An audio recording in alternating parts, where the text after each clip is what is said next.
సంస్కృతి సంపద YouTube channel తరఫున అందరికీ స్వాగతం. శ్రీమద్ భగవద్గీత ఆధ్యాత్మిక రహస్యాలు అనే శీర్షికలో శ్రీ త్రినాథ్ గారు ధారావాహిక ప్రసంగం చేస్తున్నారు. వారి ధారావాహిక ప్రసంగంలో ఈరోజు 491వ ప్రసంగం చేస్తున్నారు. శ్రీ త్రినాథ్ గారికి స్వాగతం. నమస్కారం అండి. ఓం శాంతి. శ్రీమద్ భగవద్గీత ఆధ్యాత్మిక రహస్యాలు ఈ యొక్క కార్యక్రమాన్ని వీక్షిస్తున్నటువంటి సోదర సోదరిమణులందరికీ కూడా హార్దిక స్వాగతం, సుస్వాగతం. ఈ యొక్క ఎపిసోడ్ ప్రారంభంలో ధార్మికము ఆధ్యాత్మికం అన్న విషయంలో మరొక ముఖ్యమైన విషయాన్ని తీసుకొస్తున్నాం అండి. భక్తి మార్గంలో అంటే ధార్మికంలో స్థూల ప్రాపంచిక డివోషనల్ పాత్లో మనము భగవంతుని మహిమ చేస్తున్నామండి. అర్థమైందండి. మన అన్ని ప్రార్థనలన్నీ ఒక్కసారి మీరు విశ్లేషణ కానీ చేసినట్లయితే దాని యొక్క అర్థం ఏమిటి అని విశ్లేషణ చేసినట్లయితే భగవంతుడి యొక్క మహిమ ఉంటుంది. అర్థమైందండి. భగవంతుడిని నీవు జ్ఞాన సాగరుడివి, పతిత పావనుడివి, దివ్య గుణాల సాగరుడివి, సర్వశక్తివంతుడివి, నీవు సర్వోన్నతుడివి. ఈ విధంగా భగవంతుని యొక్క గుణాలు శాంతి సాగరుడు, శక్తి సాగరుడు, ఆనంద సాగరుడు, ప్రేమ సాగరుడు, దయాసాగరుడు, కరుణాసాగరుడు, ఇవన్నీ మహిమలు ఉంటాయండి. మీరు ఏదన్నా ఒక శ్లోకాన్ని తీసుకుని దాని యొక్క పదాల యొక్క అర్థంలోకి వెళితే భగవంతుని యొక్క మహిమ ఉంటుందండి. ఈ మహిమతోనే మనము సంతుష్టం అయిపోతున్నాం, కానీ ఆ భగవంతుణ్ణి గుర్తించే ప్రయత్నం చేయట్లేదు. ఎందుకంటే భగవంతుడు ఉన్నాడు అంటే గుర్తించాలి, లేకపోయినట్టయితే మనం గుర్తించక్కర్లేదు, మహిమ కూడా చేయక్కర్లేదు. భగవంతుడు ఉన్నాడు, భగవంతుడు సర్వశక్తివంతుడు ఉన్నప్పుడు ఖచ్చితంగా ఆయన ఉన్నాడు కదా. సో ధార్మికంలో కేవలం మహిమ మాత్రమే జరుగుతుంది. ఆధ్యాత్మికంలో మనం ఏం చేస్తామంటే ఆ పరమాత్మని భగవంతుడు ఏ విధంగా నన్ను గుర్తించాలని చెప్పాడు. భగవంతుడు ఒక ఫార్ములా చెప్పాడు కదా, నన్ను ఏ విధంగా మీరు గుర్తించడానికి వీలవుతుంది. దానికేం చెప్పాడు? మిమ్మల్ని మీరు స్వయముగా ఆత్మగా అనుభవం చేసుకుంటే పరమాత్మనైనటువంటి నన్ను మీరు అనుభవం చేయగలుగుతారు. రెండు కళ్ళతో చూడలేరు నన్ను. అర్థమైందండి. రెండు కళ్ళతో భౌతిక చర్మ నేత్రాలతో మీరు నన్ను చూడలేరు. 11వ అధ్యాయంలోని 8వ శ్లోకము, నతుమాం శక్యసే ద్రష్టుమనేనైవ స్వచక్షుషా దివ్యం దదామి తే చక్షు పశ్యమే యోగమైశ్వరం. నన్ను పశ్యమే, చూడండి, యోగము ద్వారా చూడండి, యోగనేత్రము ద్వారా. యోగనేత్రాన్ని తెరుచుకోండి, దివ్యనేత్రాన్ని తెరుచుకోండి, జ్ఞాననేత్రాన్ని తెరుచుకోండి, 3వ నేత్రాన్ని తెరుచుకోండి. దాని ద్వారా పశ్యమే, ఆ యొక్క మహిమ, ఈశ్వర విభూతులు అంటారు చూసారు, 81 విభూతులు ఉన్నాయి 10వ అధ్యాయంలో. ఆ విభూతులని మీరు మహిమ చేస్తున్నారు, కానీ నన్ను తెలుసుకునే ప్రయత్నం చేయట్లేదు. వాళ్ళు అంత విభూతులన్నీ మహిమలు చేస్తున్నప్పుడు ఆ గొప్పవాడిని తెలుసుకోవాలంటే సంకల్పం ఉండదా మీకు? నేను ప్రత్యక్షంగా ఇప్పుడు అందరికీ కూడా కనెక్ట్ అవుతున్నాను, అనుభూతి జరుగుతుంది అందరికీ కూడా. కొన్ని లక్షల మంది ఇప్పటికే కనెక్ట్ అయ్యారు. ప్రతి ఒక్కరు కూడా ఆత్మానుభూతి ద్వారా కనెక్ట్ చేసుకోగలుగుతారు. ఇది మనకి ఆధ్యాత్మిక దృష్టికోణంలోనే సాధ్యం, కానీ ధార్మికంలో సాధ్యం కాదండి. ధార్మికం అంటే దేహభ్రాంతి కదా. ధార్మికంలో 2 తప్పులు చేస్తున్నావు. ఒకటి, నేను దేహం అనుకుంటున్నావు. రెండవది ఏంటంటే బుద్ధినేత్రాన్ని తెరవటం లేదు. 100% అంధవిశ్వాసంలో ప్రయాణం చేస్తున్నాం. ఈ రెండింటిని మనం తప్పించగలిగితే అప్పుడు సత్య మార్గంలో, ధర్మ మార్గంలో మన ప్రయాణము కొనసాగుతుంది. అప్పుడు మన జీవితము ఉన్నతంగా తయారవుతుంది. ఇక్కడతో మనం ఆ పాయింట్ తీసుకుని అక్కడికి ఆపేసి మనం ఇప్పుడు గత ఎపిసోడ్లో ఒక గీతా శ్లోకాన్ని చర్చించుకున్నాం. ఈ ఎపిసోడ్లో ఒక మంత్రం, ఉపనిషత్తు మహామంత్రాన్ని చర్చించుకుంటున్నాం. ఇది వరకు మన ఈ ఈశావాస్య ఉపనిషత్తు మనం గత కొన్ని ఎపిసోడ్స్ నుంచి మనం ప్రారంభించుకొని మొత్తం 18 మంత్రాలు ఉన్నాయి. ఇందులో అది వరకు చర్చించినటువంటి ఎపిసోడ్లో మనము ఈశావాస్య ఉపనిషత్తు 15 తీసుకున్నామండి. ఆ 15 ఏం చెప్తోంది ముందుగా అర్థం చేసుకుంటే అదే విషయాన్ని కంటిన్యూ చేస్తుంది. కొంచెం ఇంకా భక్తుడు కోరుకుంటున్నాడు, నాయన ఈ యొక్క మబ్బుతర తొలగించు, ఈ దైహిక భ్రాంతి నుండి ఎలా బయటపడాలి, అర్థమైందండి, నేను నిన్ను దర్శనం చేయాలనుకుంటున్నాను, నీ యొక్క అనుభూతి పొందాలనుకుంటున్నాను అని ప్రాధేయపడుతున్నాడు ఈ మంత్రంలో. ఇది ఈశావాస్య మహామంత్రము 16. 15లో ఏమిచ్చామంటే మనం గత ఎపిసోడ్లో చర్చించుకున్నాం. గత అంటే అంతకుముందు ఎపిసోడ్లో ఏం చర్చించుకున్నామంటే సత్యము అనేది ఏమిటి, ఇక్కడ కాదు, సాంప్రదాయకంగా ఈ మంత్రము భగవంతుడిని సూర్యుడిగా పోల్చాడండి. ఆ సూర్యుడు కిరణాలు ఇవ్వడానికి రెడీగా ఉన్నాడు, కానీ ఏమైపోయింది, మన దేహభ్రాంతి అనేటువంటి ఒక బంగారు కవచం వేసుకుని, బంగారు కుండలో మూత పెట్టేసుకుని అక్కడ భగవంతుడా, సూర్యుడా, నీ వెలుగు కావాలి, తమసో మా జ్యోతిర్గమయ అంటూ ప్రార్థన చేస్తూ వచ్చాం. అర్థమైందా? బంగారు పాత్ర వంటి ప్రకాశవంతమైన మూతతో ప్రాపంచిక ఆకర్షణలు అన్నమాట. ఇవన్నీ ప్రాపంచిక ఆకర్షణలు, దేహభ్రాంతి, ఇంద్రియ సుఖాలు, నాకు ఇదే జీవితము, ఇదే లక్ష్యం, ఎన్నిసార్లు చెప్పుకున్న ఒకటే టాపిక్ అండి. అర్థమైందండి? దేహభ్రాంతిని విడిచిపెట్టండి. దేహభ్రాంతిలో ఉన్నంత వరకు మీ పరమాత్మ కిరణాలు, ఆ జ్ఞాన కిరణాలు వచ్చి మనలో ఉన్నటువంటి ఈ యొక్క చెడుని భస్మము చెయ్యలేవు. అర్థమైందండి? అందుకని ఇక్కడ ఏం చెప్పాడు? ఇక్కడ ఆ సత్యం అనేది అజ్ఞానం అనే లేదా ప్రాపంచిక వెలుగులనే బంగారు మూత వెనుక దాగి ఉన్నది. సత్యం వెనుక దాగి ఉన్నది. అర్థమైందండి? సత్యం ఉన్నది, కానీ మనం అసత్యంతో ఏం చేస్తున్నాం? సత్యాన్ని మూసేస్తున్నాం. అధర్మముతో ధర్మాన్ని మూసేస్తున్నాం. దేహభ్రాంతితో అంటే దేహాభిమానంలోకి వచ్చి ఆత్మ యొక్క అనుభూతి చేయలేకుండా ఉన్నాం. ఎప్పుడైతే ఆత్మ యొక్క అనుభూతి చేయలేమో మనం పరమాత్మని కూడా అనుభవం చేయలేము. అర్థమైందండి? అందుకని ఇక్కడ ఏమంటున్నాడు? ఓ పోషకుడా, భగవంతుని పోషకుడా అన్నాడు. విభర్తి అవ్యయ ఈశ్వర అంటాడు చూసారా? విభర్తి అంటే అందరినీ భరించేవాడిని, అందరినీ పోషించేవాడిని నా డ్యూటీ. మీరు నిశ్చింతగా ఉండండి, మిమ్మల్ని మీరు చూసుకోండి. ఈ రోజు వర్తమానంలో ఏంటి? అందరూ బాగుపడితే నేను బాగుపడతానంటాం. ఎవ్వరూ బాగుపడరు, అయినా నేను బాగుపడతాననుకుంటే మీరు చాలా ఉన్నతంగా పెడతారు. పరమ సత్యమైన తత్వం ప్రకాశవంతమైన ఆవరణం వల్ల కప్పబడి ఉన్నది. అర్థమైందండి? సత్య ధర్మాన్ని అనుసరించే నాకు ఆ ఆవరణాన్ని తొలగించి నిజస్వరూప దర్శనము కలిగించు. ఇది 15వ మంత్రం.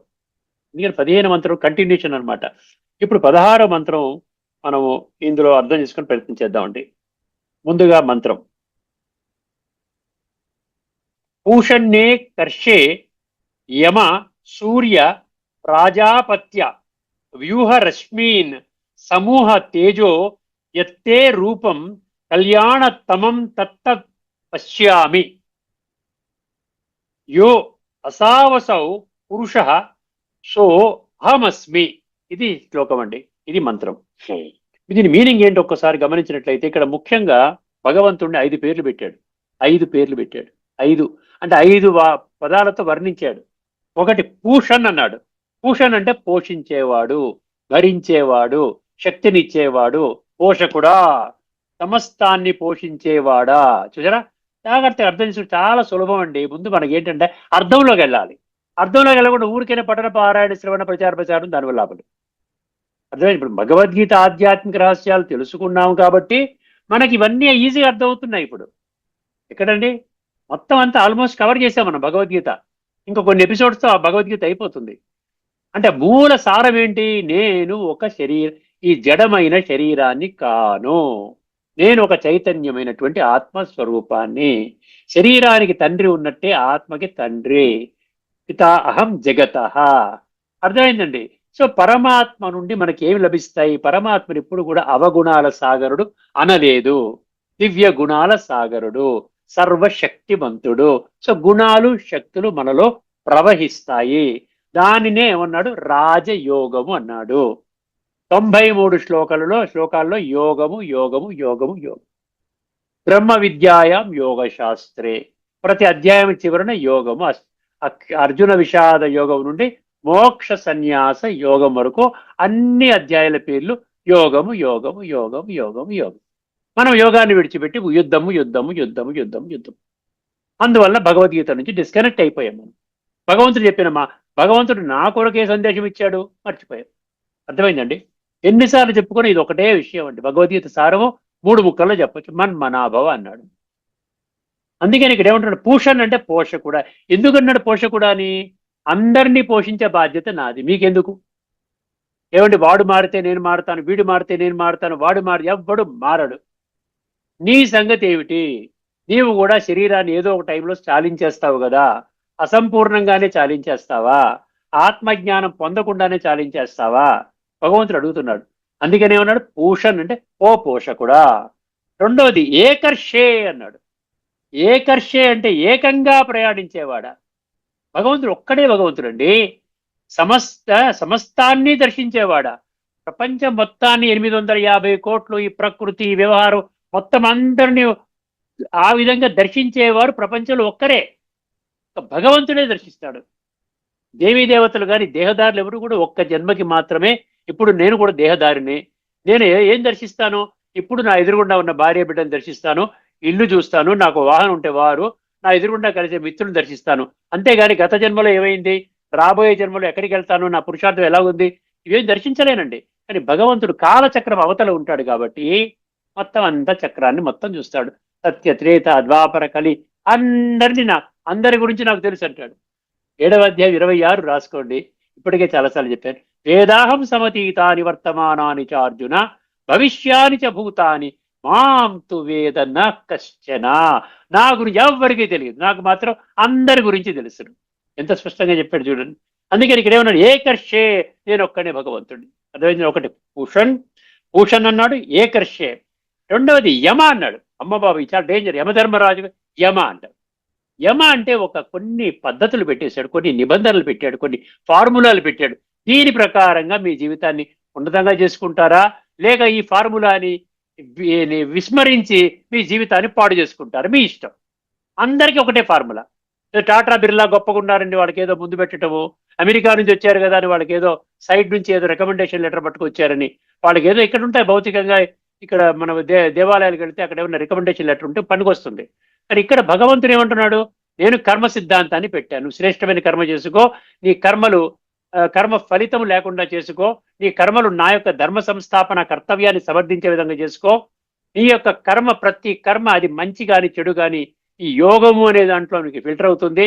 అక్కడ నీకు జ్ఞానము, యోగం అనే దాంట్లో ఫిల్టర్ అవుతుంది. దాని ప్రకారంగా నీ సంస్కారాలు ఫార్మ్ అవుతాయి. ఇది ఒక నియమము, నియమావళి, ఒక కాన్స్టిట్యూషన్ అంటారు కదా. అర్థమైందండి. అందుకని ఏమన్నాడు, యమ అంటే నియంత్రించేవాడా. ఈ విధంగా లేకపోతే భగవంతుడు తను అడ్మినిస్ట్రేషన్ చేయలేడండి. ఒక్కొక్కరికి వచ్చారండి, ఈయన స్పెషల్గా చూడండి భగవంతుడా, వీరికి అంత పురుషార్థం లేదు, టైం లేదంట, బాగా డబ్బు మాత్రం ఇస్తాడంట. కుదురుతుందా భగవంతుడి దగ్గర? కుదురుతుందా చెప్పండి? అందుకని ఏమన్నాడు, ఒకటే ఫార్ములా, ప్రపంచం 850 సమస్త మానవాళికి ఒకటే ఫార్ములా. తర్వాత ఏమన్నాడు, సూర్య అన్నాడు. 4వ పదవి సూర్య అన్నాడు. జ్ఞాన ప్రకాశకుడా. సూర్యుడిని వెలుగునిచ్చే సూర్యుడు, అది స్థూలము.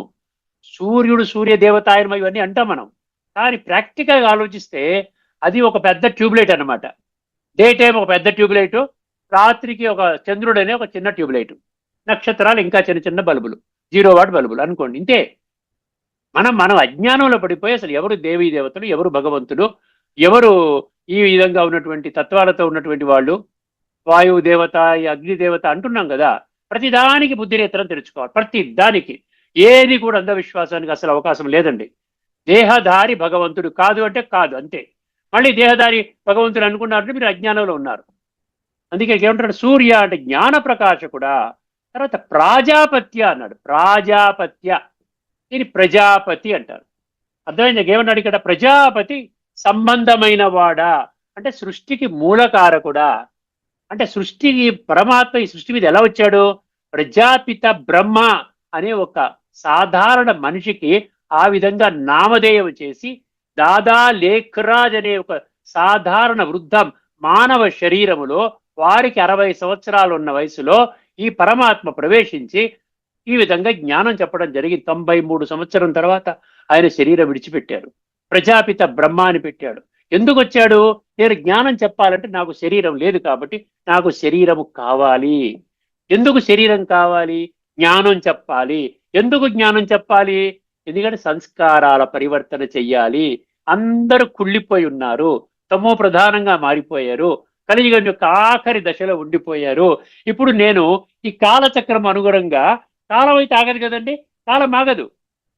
నిర్ధారిత కాలంలో మళ్ళీ సత్యయుగం రాబోతుంది.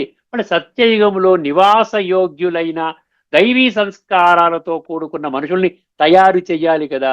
అందుకని ఒక చిన్న యుగాన్ని ప్రారంభించాను. అది కలియుగం యొక్క అంతిమ సమయం, సృష్టి యొక్క ఆరంభం యొక్క మొదటి సమయం. దాని సంధి సమయము, సంగమ సమయం, సంగమ యుగం అన్నాడు. అర్థమైందండి. అందుకని ఇక్కడ భగవంతుడు ఏమంటున్నాడు, ఇక్కడ ప్రజాపతి సంబంధమైన వాడా. ఆయన హిరణ్య గర్భుడు అంటారు శాస్త్రాల్లో.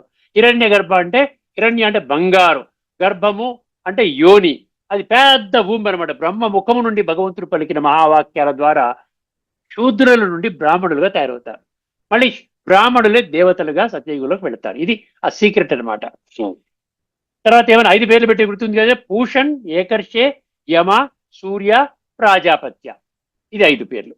తర్వాత ఏం చెప్తున్నాడు, ఇవన్నీ చెప్తూ నీ వెలుగును కప్పి ఉంచిన బాహ్య కిరణాలను తొలగించు. అక్కడ 15 మంత్రంలో కూడా అదే అన్నాడు కదా, బంగారు ప్రకాశవంతమైనటువంటి అందులో కూర్చోబెట్టావు, ఆ పాత్ర మూతని తొలగించన్నాడు. ఇక్కడ కూడా తొలగించన్నాడు. నీ అత్యంత ఏమన్నాడు తర్వాత, నీ అత్యంత మంగళకరమైన నిజస్వరూపాన్ని నేను దర్శించాలని అనుకుంటున్నాను అనేటువంటి ప్రగాఢ ఆ విశ్వాసముతో కూర్చున్నాను, నమ్మకంతో నువ్వు నిన్ను దర్శనం చేయిస్తావనేటువంటి విశ్వాసంతో కూర్చున్నాను. అర్థమైందా? నేను దర్శించాలి, ఆ పరమ పురుషునితో ఆత్మ సంబంధాన్ని అనుభవం చెయ్యాలి. ఆత్మ సంబంధం శరీరాల సంబంధం కాదు, శరీరాలు భౌతికము. ఎందుకని ఈ రోజున దేవీ దేవతలు ఎలా కనెక్ట్ అవుతున్నారు? దేవీ దేవతలు కూడా దేహదారులే, నేను కూడా దేహదారినే కనెక్ట్ అయిపోయాను. ఎలా ఇప్పుడు ఇంట్లో మన పిల్లలు ఉన్నారు, వాళ్ళు దేహదారులు, నేను దేహదారిని. డాడీ అంటే ఫోన్ చేస్తాడు, అమెరికాలో ఉన్నాడు మా అబ్బాయి కూడా, ఫోన్ చేస్తాడు, డాడీ ఇలా చేయి, ఈ పని ఉంది, ఇది ఆగిపోయింది, అక్కడికి వెళ్ళి పని చేయంటాడు. అర్థమైందండి? ఎలాగా వాడు దేహమే, నేను దేహమే. దేహము కరెక్ట్ అవుతుంది, పరమాత్మ కరెక్ట్ అవుతుంది. ఇది సైన్స్ అనమాట. అర్థం? ఇది అంధవిశ్వాసానికి ఛాన్స్ లేదు. అందువల్ల ఏమన్నా, నీ అత్యంత మంగళకరమైన నిజస్వరూపాన్ని నేను దర్శించాలి, ఆ పరమ పురుషునితో ఆత్మ సంబంధాన్ని అనుభవం చేయాలి. ఆత్మ సంబంధం అంటే స్వయాన్ని ఆత్మగా అనుభవం చేయాలి ముందుగా, ఫస్ట్ స్టెప్. తర్వాత ఆటోమేటిక్గా పరమాత్మ కనెక్ట్ అవుతారు, దాని ద్వారా మనం ఆ సంబంధాన్ని జోడించగలుగుతాము. సో ఇప్పుడు కొంచెం డీప్గా అర్థం చేసుకోగలిగితే, మంత్రం యొక్క అంతర్గత నిర్మాణం అని రాసుకున్నాను. ఈ మంత్రం ఉపనిషత్తులు అత్యంత ధ్యానాత్మకమైన ప్రార్థన, అత్యంత ధ్యానాత్మకమైన ప్రార్థన, భజనతో కూడుకున్న ప్రార్థన కాదు. అర్థమైందండి? ధ్యానం అంటే సైలెన్స్ అనమాట. 15వ మంత్రంలో ఏమి చెప్పాడు? సత్యముఖం బంగారు పాత్రలో కప్పబడి ఉంది అని చెప్పబడింది. 16వ మంత్రం ఏం చెప్తుంది? ఇప్పుడు సాధకుడు ఆ కవచాన్ని తొలగించమని, ఆ కవచము, ఆ మూత ఏదైతే ఉందో అడ్డుకుంటుందో, ఆ అడ్డంకి ఏదో పొరలు ఏవైతే ఉన్నాయో దాన్ని తొలగించమని వేడుకుంటున్నాడంట. ప్రత్యక్ష ప్రార్థన చేస్తున్నాడు. ఇది జ్ఞానయాత్రలో చివరి దశ. ఇంకా 3 మంత్రాలు ఉన్నాయి కదా, ఇంకా 2 మంత్రాలు ఉన్నాయి, 17, 18. ఈ 2 మంత్రాల్లో ఏముందో మనం చూద్దాం. అర్థమైందండి? మొత్తం 18 మంత్రాలలో ఎంత చక్కగా ఆత్మజ్ఞానం, పరమాత్మ జ్ఞానం, రాజయోగం, సంస్కార పరివర్తన ఇవన్నీ చెప్పేస్తున్నాడు. చక్కగా భగవద్గీతలో ఉన్నటువంటి విషయాలన్నీ కూడా ఈ మంత్రంలో మనకు వస్తున్నాయి. ఇది జ్ఞానయాత్రలో చివరి దశ. ఇప్పుడు మీకు అర్థమైంది కదా, ఇందులో కొన్ని ఉపనిషత్తు గీతా శ్లోకాలు మీ దృష్టికి తీసుకొస్తాను. ముండకోపనిషత్తు 2.2.10 రాసుకోండి. 2.2.10 ముండకోపనిషత్తు. ఇక్కడ ఏం చెప్తుంది? అక్కడ భౌతిక సూర్యుడు ప్రకాశించడు అన్నాడు.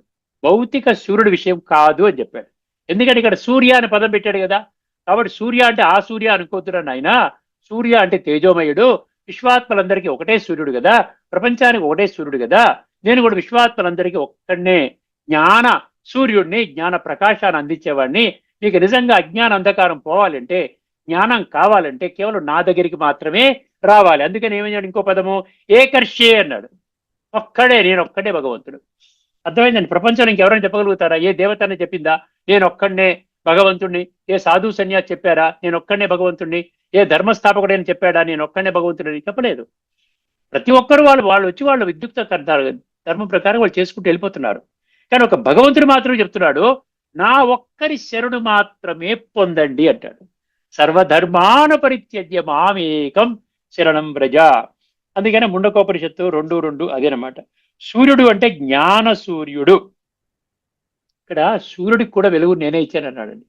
సూర్యుడికి నేనే వెలుగునిచ్చాను, చంద్రుడికి వెలుగు నేనే ఇచ్చాను, అగ్నికి కూడా వెలుగు నేనే ఇచ్చానండి. 15వ అధ్యాయంలోని 12వ శ్లోకం. యదాదిత్యగతం తేజో జగద్భాసయతే అఖిలం యచ్చంద్రమసి యచ్చాగ్నౌ తత్తేజో విద్ధి మామకం. అర్థమైందా? నేనే ఇచ్చాను అంటున్నాడు. అందువలన భగవంతుడు మనం గుర్తు తెచ్చుకోవాల్సింది ఏంటంటే, మనం చాలా క్లియర్గా బుద్ధి నేత్రాన్ని తెరుచుకొని భగవంతుని ప్రాప్తి చెందేటువంటి ఒక అద్భుతమైనటువంటి నా సువర్ణ అవకాశం నాకు లభించింది. ఈ యొక్క అవకాశాన్ని నేను జార విడుచుకోను. ఇక్కడ ఏమంటున్నాడంటే ఒక్కసారి ఎందుకు కిరణాలను తొలగించమని అడుగుతున్నాడు. ఇది ప్రశ్న. ఎందుకు కిరణాలని తొలగించడం? ఈ యొక్క ఏంటంటే బంగారు కిరణాలు వచ్చి అడ్డుకున్నాయంట. అంటే బంగారు కిరణాలు అంటే ఏమిటి?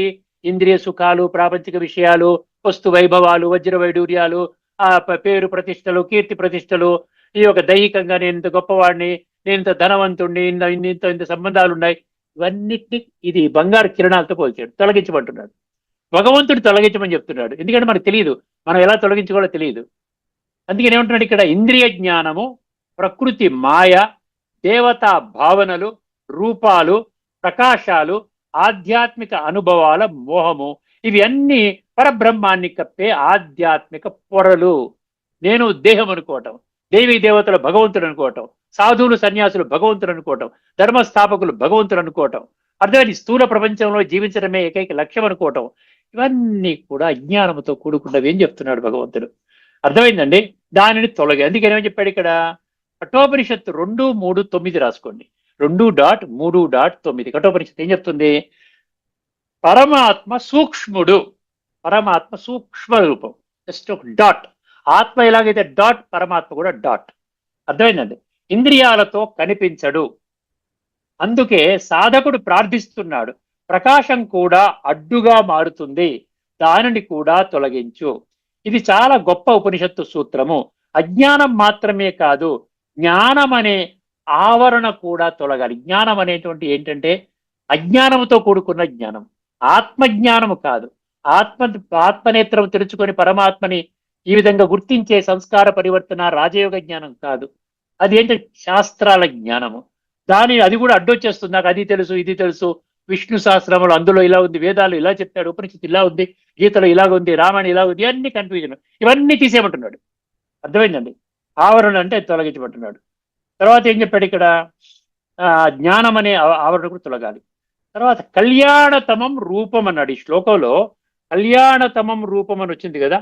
కళ్యాణతమం తత్తే పశ్యామి, రూపం అన్నాడు కదా. అంటే ఏంటి? ఇక్కడ ఏం చెప్తున్నాడు? పరమాత్మ నిజస్వరూపము రూపరహితము, ఒక దేహదారికి ఉన్నటువంటి రూపం లేదు. ఎన్ని శాస్త్రాలన్నా మీకు చెప్తానండి నేను. భగవంతుడు నిరాకారుడు అన్నదే సిద్ధి అవుతుంది, తర్వాత మీ ఇష్టం, మీరు ఎలా వరకు అర్థం చేసుకున్నది. భగవంతుడు జ్ఞానం మాత్రమే చెప్తాడు. మిమ్మల్ని ఏం ఫోర్స్ చేసి ఆ విధంగా ఖచ్చితంగా రావాలి, లేకపోతే మీ జీవితం నాశనం అయిపోతా అలా ఏం చెప్పాడు. 7వ అధ్యాయం 3వ శ్లోకంలో ఫార్ములా పెట్టేశాడు. కొద్దిమంది మాత్రమే నన్ను సత్యంగా, వాస్తవంగా, యథార్థంగా తెలుసుకుంటారు. రూపరహితం, అవ్యక్తం, నిరాకారం, శాంతి స్వరూపం. 8వ అధ్యాయం 20వ శ్లోకంలో స్పష్టంగా చెప్తాడు. పరస్తస్మాత్ భావో అన్యో అవ్యక్తో అవ్యక్తాత్, అవ్యక్తాత్ సనాతన. ఎంత బాగా చెప్పాడండి. నేను ఏమండి, భావ అన్యో అవ్యక్తో అవ్యక్త, అన్నిటికంటే దూరం. ఇప్పుడు అందరూ ఏంటి, అందరికీ ఆత్మలు ఉన్నాయి, నేను దూరం, ఎందుకంటే నాకు శరీరం లేదు, అవ్యక్తుడిని. అర్థమైందండి? ఆత్మ ప్రకారంగా అవ్యక్త, ఆత్మ శరీరం కలిస్తే వ్యక్త, నాకు అది కూడా లేదు. అందుకనే ఉన్నాడు పరస్తస్మాత్ భావో అన్యో అవ్యక్తో అవ్యక్తాత్ సనాతన. అంటే అవ్యక్తానికి కూడా అతీతుడిని నేను, అంటే మన ఆత్మకి కూడా అతీతుడిని నేను, పరమాత్మని. అంటే నేను దేవత కాదు, నేను అవతారము కాదు, నేను ప్రకృతి కాదు. మనం ఈ విధంగా భగవంతుడు అనుకుంటూ మనం ఏం చేస్తామంటే ఆ విధంగా ఎటువంటి భగవంతుడి నుంచి డైరెక్ట్ గా ప్రాప్తులు అంటే వారసత్వం మనం పొందలేకుండా పోయాము. సర్వోత్తమ పరబ్రహ్మము ఇది మీరు ఈశావాస్య మంత్రాలు 12-13లో మీకు కనబడతాయి. మీకు చదువుకోండి, 18 మంత్రాలు మీకు చెప్పాను కదా. మీరు గత ఎపిసోడ్స్ అన్ని చూసుకుంటే 1-16 మంత్రాలు వస్తున్నాయి. ఇప్పటికి 12-13లో ఈ క్లారిటీకి ఇది కొనసాగింపు అనమాట. తర్వాత ఏం చెప్పాడు ఇక్కడ? యాసౌవసౌ పురుష సో అభిమస్మి అన్నాడు. చూసారా, ఇది అత్యంత సూక్ష్మ భాగము. ఇది 2 విధాలుగా అర్థం చేసుకుంటారంట. అద్వైత వ్యాఖ్యానము. అద్వైత వ్యాఖ్యానం అంటే పరమాత్మ నేను ఆత్మనే, ఇద్దరు వేరు వేరు కాదు. నేను శరీరము, నేను కూడా నా మూల స్వరూపంలో ఆత్మ, పరమాత్మ కూడా పర్మనెంట్ గా ఆత్మ. అందుకని ఈ ఆత్మతో సంబంధాన్ని జోడించాలి. మీరు భౌతికం నుంచి బయటికి రావాలి. ఈ భౌతికం అంటే అది ఏంటంటే ఒక్క జన్మకి మాత్రమే పరిమితం. అర్థం చేసుకోండి, ఒక్క జన్మకి మాత్రమే మనకి పరిమితమయ్యేటువంటి విధానం అన్నమాట. ఇప్పుడు ఇంకొక కొన్ని విషయాలు మీ దృష్టికి తీసుకొని రావాలి. ఇక్కడ ఏమంటాడు? 16-15 అధ్యాయంలోని 6వ శ్లోకం మీకు ఇప్పటికే చెప్పాను. నేనుండేటువంటి పరంధామంలో సూర్యుడు, చంద్రుడు, అగ్నికి తావు లేదంటాడు. తద్భాసయతే సూర్యో న శశాంకో న పావక యద్గత్వా న నివర్తంతే తద్ధామ పరమం మమ అంటాడు. 11:8లో చక్కగా చెప్తాడండి, చాలా చక్కగా. ఎన్నిసార్లన్నా మీరు చదువుకోండి. 11:8 చాలా ముఖ్యము. ఏమంటాడు ఇక్కడ? నతు మాం శక్యసే ద్రష్టు అనేనైవ స్వచక్షుషా దివ్యం దదామి తే చక్షు పశ్యమే యోగమైశ్వరం అంటాడు. నన్ను ఈ భౌతిక చర్మ నేత్రాలతో చూడలేరు, దివ్య దృష్టి అంటాడు. దివ్య దృష్టి అంటే ఇదనమాట. అర్థమైందండి? తర్వాత 7:25 నాహం ప్రకాశ సర్వస్య యోగమాయా సమావృత మూఢోయం నాభిజానాతి లోకో మాం అజం అవ్యయం. అజం అవ్యయం, నాకు జనము లేదు, నాకు మరణము కూడా లేదు. నేను ఆ విధంగా, నేను ఒక సూక్ష్మ శక్తిని, నేను ఒక దేహాన్ని అధిరోహించి నేను మీ ముందుకు వస్తాను. 11:53లో నాహం వేదైన తపసాన దానేన నచేజ్య శక్య ఏవం విధో ద్రష్టం దృష్టవానసి మామ్యద. వేదాల ద్వారా, తపస్సుల ద్వారా, దాన పుణ్యాల ద్వారా మీరు నా యొక్క రూపాన్ని మీరు పొందలేరు, భగవంతుడి యథార్థ దర్శనాన్ని ఇవ్వలేవు. 10 అధ్యాయంలో 11వ శ్లోకం. తేషాం ఏవానుకంపార్థమహం అజ్ఞానజం తమః నాశయామి ఆత్మభావస్థో జ్ఞానదీపేన భాస్వత. భక్తుల అజ్ఞానంధకారాన్ని పరమాత్మ జ్ఞానదీపంతో తొలగిస్తాడు. 5:6 జ్ఞానేన తు తదజ్ఞానం ఏషాం నాశితమాత్మన తేషాం ఆదిత్యవజ్ఞానం ప్రకాశయతి తత్పరం అంటాడు. ఇక్కడ ఏమంటున్నాడు? ఇక్కడ అజ్ఞానం తొలగినప్పుడు జ్ఞానం అంట, అజ్ఞానం ఎప్పుడైతే, అజ్ఞానం అంటే దేహభ్రాంతి అండి. అజ్ఞానం ఎప్పుడైతే వెళ్ళిపోతుందో, తొలగుతుందో, అప్పుడు జ్ఞానము సూర్యుడు వలె ప్రకాశిస్తుందంట. సూర్యుని వల్ల ప్రకాశించి పరమాత్మ పరమ సత్యాన్ని వెలిగిస్తుంది అన్నాడు. 7:24లో అవ్యక్తం వ్యక్తిమాపన్నం మన్యం తే మాం అబుద్ధయ పరంభావజానంతో మమ అవ్యయం మనుత్తం. నేను అవ్యక్తుడిని. మీరు వ్యక్తుడిగా అనుకుంటే అనుకోండి, మీరు వ్యక్తుడిగా అనుకుంటే నాతో కనెక్ట్ అవ్వలేరు. అవ్యక్తం వ్యక్తిమాపన్నం మన్యంతే మాం అబుద్ధయ అన్నాడు. అక్కడ బుద్ధినేత్రాన్ని ఎవరైతే తెరుచుకోరో వాళ్ళు నన్ను గ్రహించలేరు. 9:11 అవజానంతి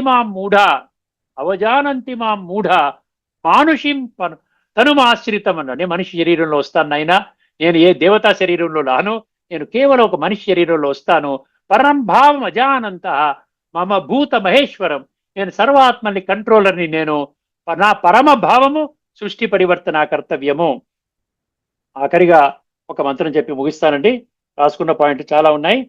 ఏమంటాడు? 13:17 క్షేత్రజ్ఞ విభాగంలో ముఖ్యమైనటువంటి విషయం అండి. జ్యోతిషామవిత జ్యోతి తమసః పరముచ్యతే జ్ఞానం జ్ఞేయం జ్ఞానగమ్యం హృది సర్వస్య విష్టితం. ఒక్క వాక్యంలో మీకు ఈ యొక్క ఉపనిషత్ సారం చెప్పేస్తానండి. ఏం చెప్తానంటే, పరమాత్మ యొక్క బాహ్య ప్రకాశాలన్నీ తొలగి ఆయన నిరాకార కళ్యాణ స్వరూపాన్ని ఆత్మ ప్రత్యక్షంగా దర్శించాలనే సాధకుని అంతిమ ప్రార్థనే ఈశావాస్య ఈ యొక్క 16వ మంత్రము అన్నాడు. అర్థమైందండి? ఇక్కడితో నేను ఈ చర్చను ముగిస్తున్నాను.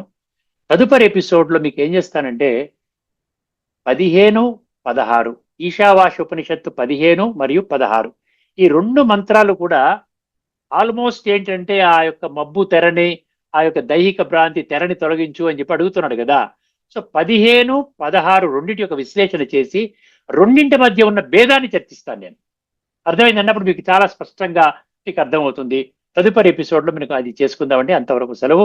అందరికీ నమస్కారం. లోకా సమస్త సుఖినో భవంతు. ఓం శాంతి. శ్రీమద్ భగవద్గీత ఆధ్యాత్మిక రహస్యాలు అనే శీర్షిక ద్వారా ధారావాహిక ప్రసంగం చేసిన శ్రీ త్రినాథ్ గారికి ధన్యవాదాలు.